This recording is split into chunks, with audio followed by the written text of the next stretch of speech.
D'abord la revue de presse. Alors vous ne serez pas surpris, François Fillon est encore à la une de tous vos journaux ce matin. Fillon ne lâche rien pour l'instant, le Parisien aujourd'hui en France. Fillon mobilise ses partisans, c'est le Figaro.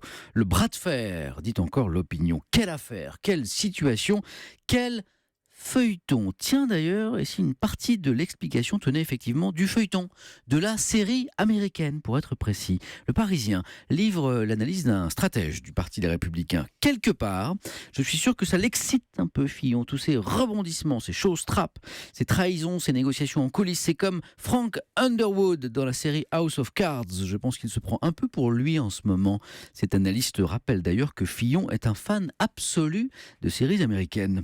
Le journal L'Opinion explore la même piste et rappelle que pendant la primaire, Fillon aimait se détendre en regardant la série Le Survivant désigné. L'histoire, c'est le président américain et tous les parlementaires américains qui sont décimés par un attentat. Il ne reste qu'un survivant qui devient le nouveau président des États-Unis. Alors que la droite est au bord de l'explosion, pour l'Opinion, Fillon entend être lui aussi le dernier survivant.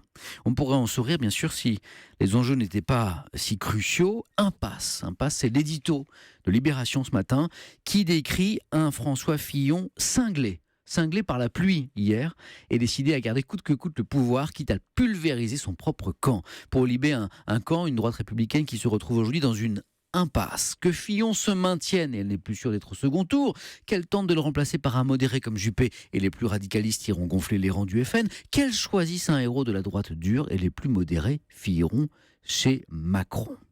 Et puis sachez que les enfants suivent aussi cette présidentielle. Rien ou presque n'échappe aux 6-12 ans. C'est le constat d'une enquête Ipsos rapportée par le Parisien. Car à la maison, les parents expliquent, critiquent, parfois aussi dans 3% des cas se disputent. Ainsi, Timothée, en CM2, raconte comment, après une discussion politique, maman a traité papa de, je cite, vieux con réac et a mis 20 centimes dans la boîte à gros mots. Timothée qui juge que son papa a le droit d'avoir un avis quand même et que sa maman n'est pas très tolérante.